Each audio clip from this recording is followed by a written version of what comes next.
আসসালামু আলাইকুম প্রিয় দর্শক, সবাই কেমন আছেন? ঘুরতে ঘুরতে চলে আসলাম আমাদের ময়মনসিংহ জেলা দুবরা উপজেলা পরিষদ।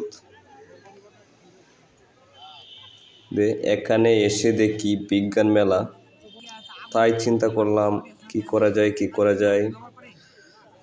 হঠাৎ করে একটি বুদ্ধি তৈরি করলাম, আমাদের দুবরা উপজেলা তো কোনো দিকে পিছিয়ে নেই, তাই ভিডিও করা যায় কিনা দেখি।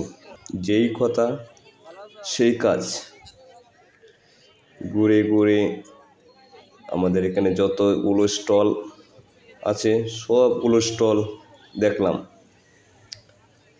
দেখে খুব ভালো লাগলো। বাস্তব বলতে আমাদের দুবরা উপজেলা যে কোনো দিকেই পিছিয়ে নেই, এটাই হচ্ছে তার বাস্তব প্রমাণ। আরেকটি কথা না বললে নয়, আমরা যে বাংলাদেশের নারী ফুটবল খেলা দেখি সেগুলো কিন্তু আমাদের ময়মনসিংহ জেলা দুবরা উপজেলা থেকেই কিন্তু 6 জন নারী ফুটবলার তৈরি হয়েছে এই উপজেলা থেকেই। আসলে আমাদের দুবরা উপজেলা হয়তো এক সাইড পড়ে গেছে বলে কেউ আর এতগুলো দেখে না, কিন্তু এখানে কিন্তু যে পরিমাণ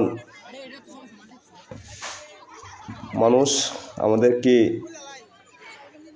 কাজ শেখাচ্ছে, খুব ভালো লাগে। আসলে এখানে নারী ফুটবল কোনো দিকেই পিছিয়ে নেই, বিজ্ঞান সব দিকেই আমাদের দুবরা উপজেলায় কিন্তু এগিয়েই আছে। প্রত্যেক হাই স্কুল কলেজ থেকেই কিন্তু এখানে সবাই আসছে। ভালো লাগলে অবশ্যই লাইক, কমেন্ট ও শেয়ার করে দিবেন। ধন্যবাদ।